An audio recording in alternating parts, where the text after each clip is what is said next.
Welcome to the Jill on Money Show. It's Saturday, January 29th. And this weekend, we have a great interview for you. We have an economist, but one that speaks English. I like those kinds. His name is Guy Berger. He is the principal economist at LinkedIn. And I recently interviewed him to try to get a sense of what exactly is going on in the labor market. You know, we've heard so much about this thing called the Great Resignation. But I think that Guy has a different view of this. He doesn't think that this is the best way to describe it, that in fact, it's not the Great Resignation. It's really something like the Great Reshuffling. And of course, we'll talk about working remotely versus in the office and what happens in that scenario and how do bosses handle it? How do you handle it?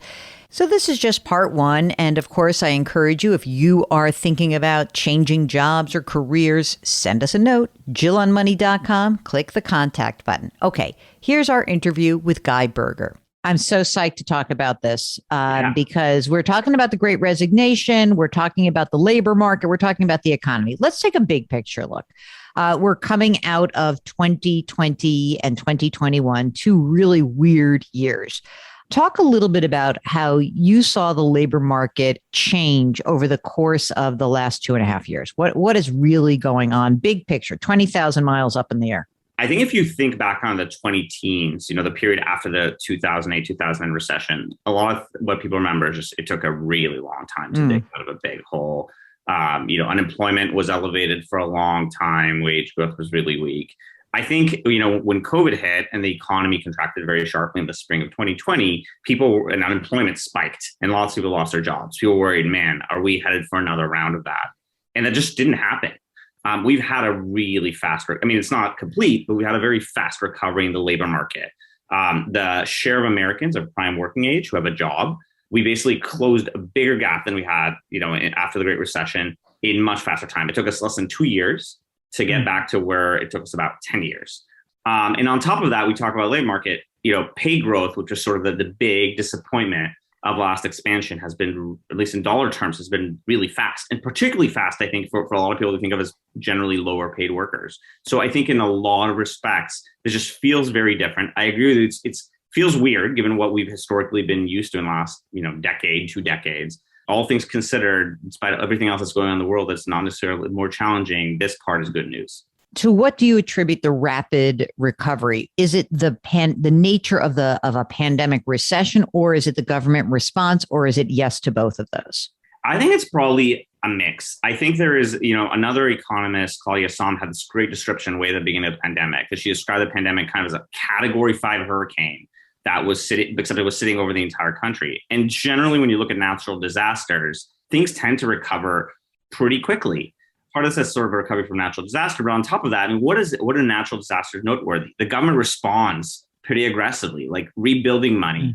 Experts flow in from other parts of the country or other parts of the world when it's an international. And I think like the government response, both in terms of fiscal policy, monetary policy, was just so aggressive in a way that we have not experienced in the past.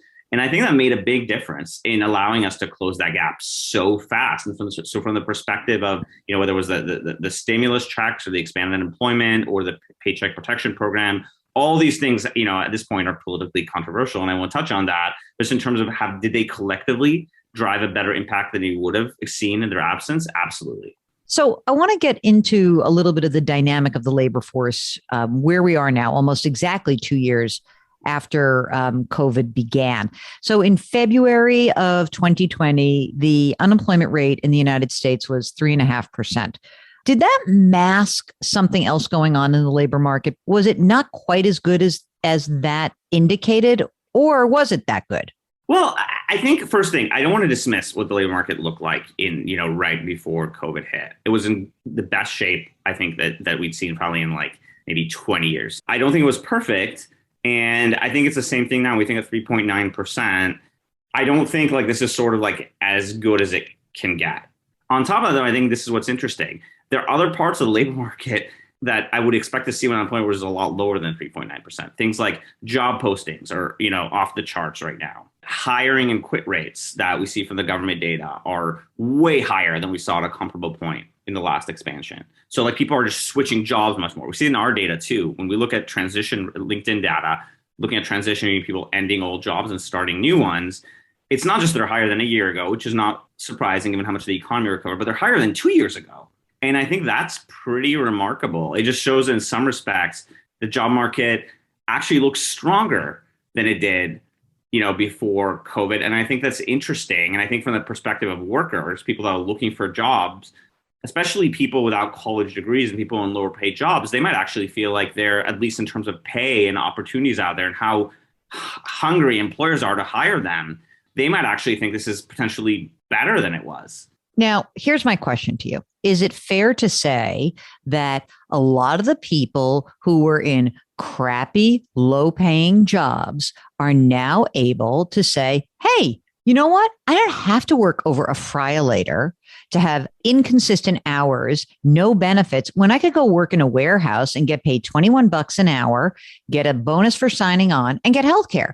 Did a lot of those leisure and hospitality jobs reshuffle into other areas? And is there a way to track that? I think that's totally right. If you look at two of the categories that have the fastest pay growth right now, leisure and hospitality, people, non-supervisory workers in that industry, their pay has gone up by almost 16% over the past year. That's amazing. That's like, for all the talk about, inflation being elevated, that's more than twice the rate of CPI. Pay growth in transportation and warehousing, which sort of the proposed like recipient sector, is also, it's not quite as high, but it's also at 8% year over year in terms of average hourly earnings. So like these are both sectors that are just trying to like compete over what seems to be right now to employers an overly small pool of workers. If I had to sort of draw a phenomena that like links these things together, the leisure and hospitality sector experienced a very severe contraction in spring 2020. The workers there weren't going to, some of them probably did want to wait until it came back, but a lot of them were they didn't know how long this would go on. They needed cash flow and they just left. Is coming back an appealing prospect if they switch industries, switch jobs? Maybe not. Pays growing outside that sector.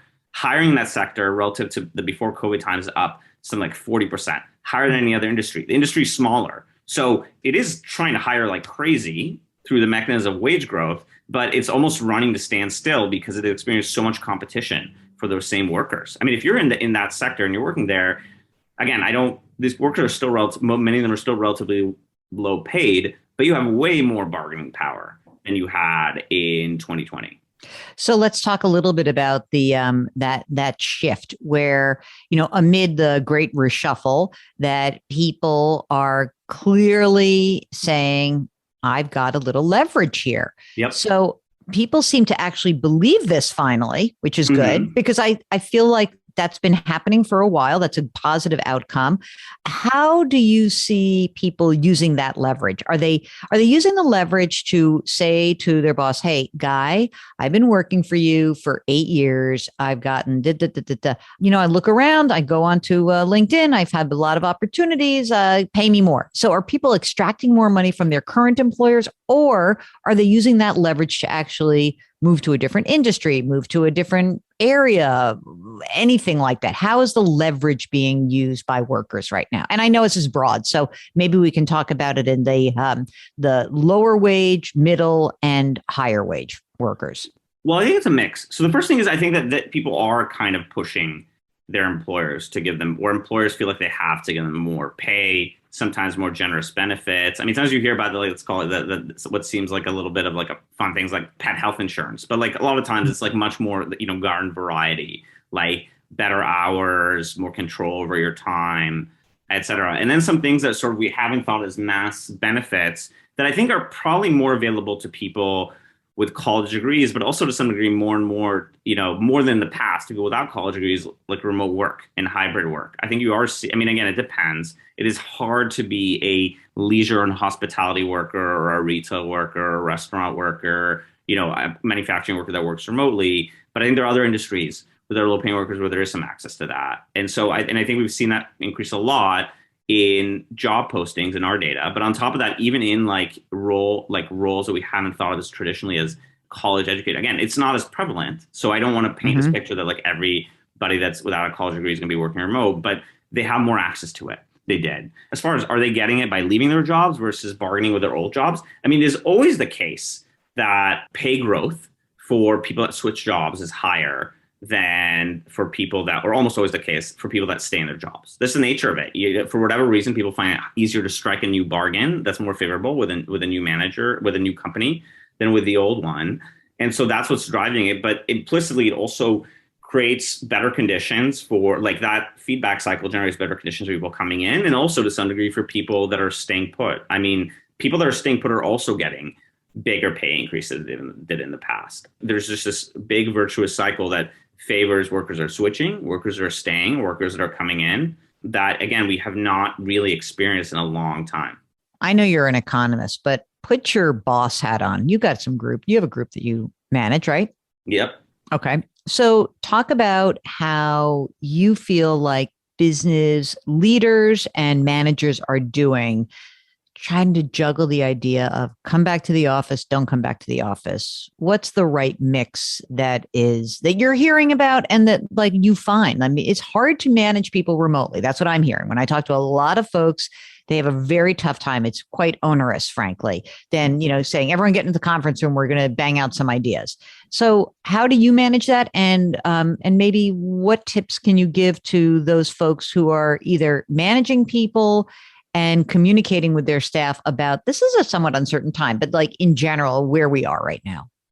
Well, I guess let's take a big picture here. The first thing is we are seeing, like, if you think about things, remote roles, they're much more common in our data than they used to be. On top of that, we're seeing like things like hybrid show up more. So clearly employers, those that can and are willing, are kind of reaching out to that because they realize it's like a benefit that not all, but a lot of workers do want. It has advantages, by the way. Like if you think about being able to hire, it used to be that you can now live someplace that doesn't have a corporate headquarters, and that has potentially a big impact. I mean, it's going to have all sorts of unpredictable results because it's not necessarily like it's going to sort of change, slice the pie a little bit in terms of where jobs exist.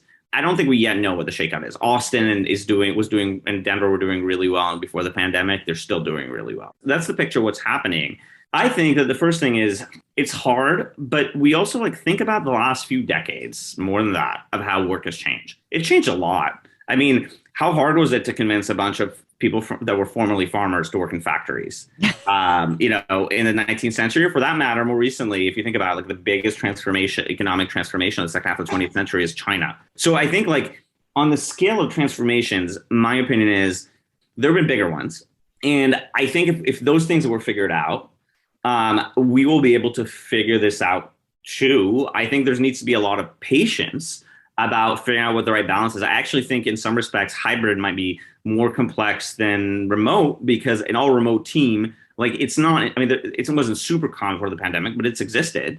And there's sort of probably playbooks that are associated with it. Whereas a team that has people that are remote in the office, how do you ensure that these workers are treated equitably? These are all things that I think we're all going to be, as part of this great reshuffle, we talk just about people switching jobs, but it's also about us kind of continuing to experiment with these new models and seeing what works. I think the fact that workers value these things, and to some extent that, they're willing to trade off. I mean, they do want more pay, but that they're going to say, you know what, I have this one person offer me a huge raise, but no remote or no hybrid, and I can get a big raise, not quite as big, but I can have those options.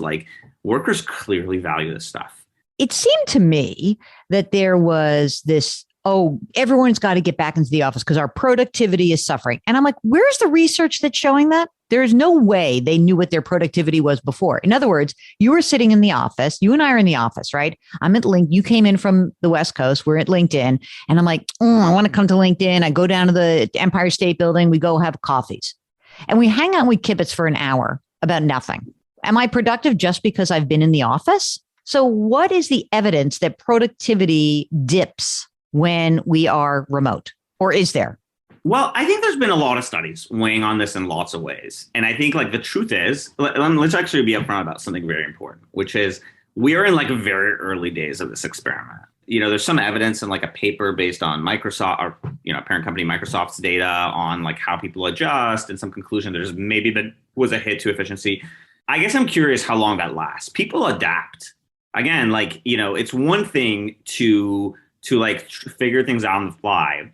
You don't really know how to use things optimally, and things don't work out, and you're actually maybe a little less productive. And your kids are home from school. Yeah.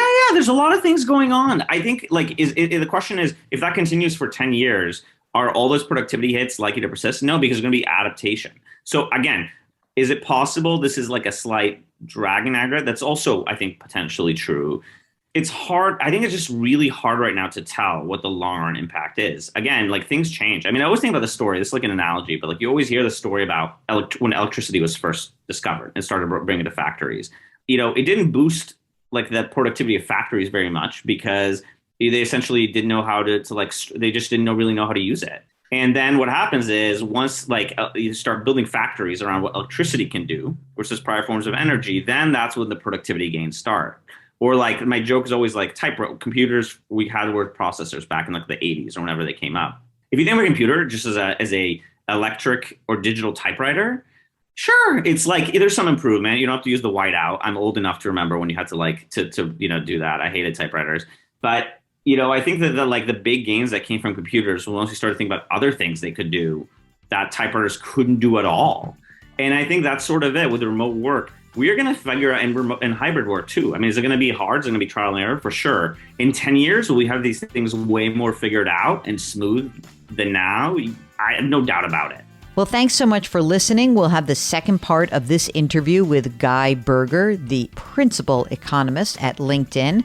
He'll be back tomorrow, and we're going to talk about an issue that a lot of you guys have been asking about. So tune in tomorrow. As always, we are very grateful that you join us every single day. Try to do something nice for someone else today. Grit, growth, grace. We'll talk to you tomorrow. Thanks for listening.